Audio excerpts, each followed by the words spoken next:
Today on Mysterious Writings, we question, are keywords for the Null Cipher used in the Great U.S. Treasure Hunt? Stay tuned.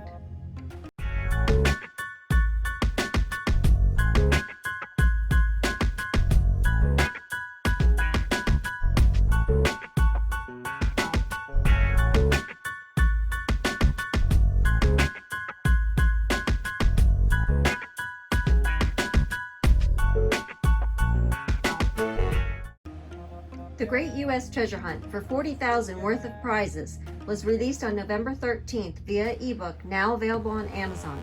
It is known in order to discover the location of 4 hidden proxy items, each used to claim a $10,000 treasure. Searchers have to break a code. One code is hidden in each of the 4 chapters. What codes are used in the hunt, and might keyword ciphers or the Null Cipher be used? Let's take a look. On the Hunt's Twitter, the topics of the 4 chapters were listed. The first chapter discusses codes and ciphers. Kangaroo words, wordplay, Caesar shift, and the Null Cipher were named. What was also mentioned were keywords.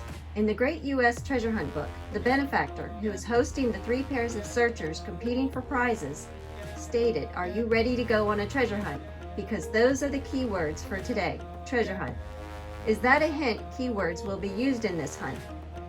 Is treasure hunt an actual keyword to use, or some variation or use of it? Maybe the keywords are because, those, and are, since we are told they are the keywords for today. Or maybe it's something like R, U, red, E, to, etc. Keywords can be applied to numerous cipher systems to make them more difficult to break. I had previously talked about how a normal Polybius square can be filled first with a keyword. The keyword mixes up the common layouts for the 5x5 grid. Instead of being filled by the alphabet in order, as shown, the alphabet is out of order depending on the keyword. An input pair is used to decode a message from the grid.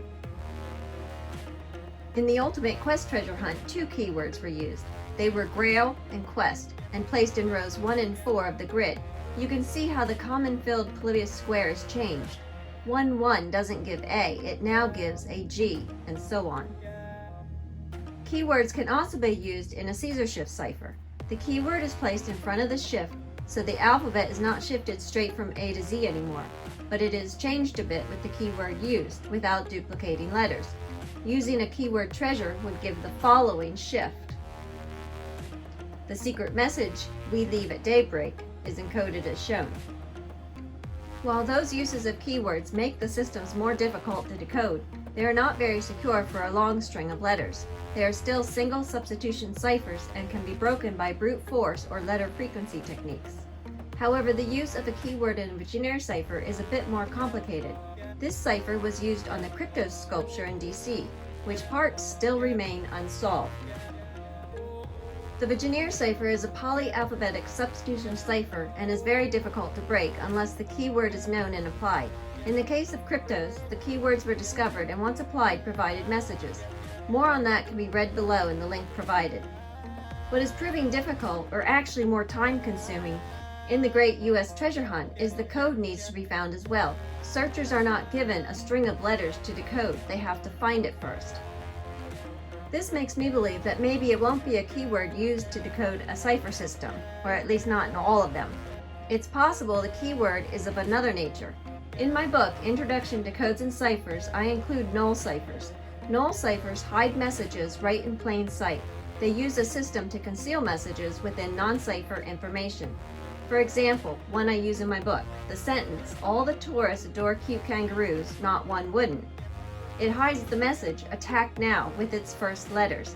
Unless looking for it, it goes unnoticed. Null ciphers can also use keywords. On page 42 of Codes and Ciphers, I write, "A message could also be hidden by a numerical pattern after every period, comma, specific letter, or a keyword." I give the example of treasure as a keyword. It could be known that after the keyword treasure is used in the plain text, a hidden message is found by counting some numerical pattern or second key after it, like to every 3rd letter or word after the keyword treasure is used. Or if treasure is used another way, after the letter T, count 3. Then after the letter R, count 3 again, then E, then A, and so on till treasure is spelled and used in the normal text, maybe multiple times. So if we were to test the possibility that the keywords are treasure hunt in the Great U.S. Treasure Hunt book, maybe after those words or letters, either separately or together, a hidden message can be found by counting a certain number after it. Or if the keywords are because, those, and are, we would use first letters after their use or something. I end that chapter by saying there are numerous ways a null cipher could be used to hide a message right in front of our eyes, and that is a fact. While not difficult per se, they are time-consuming to find.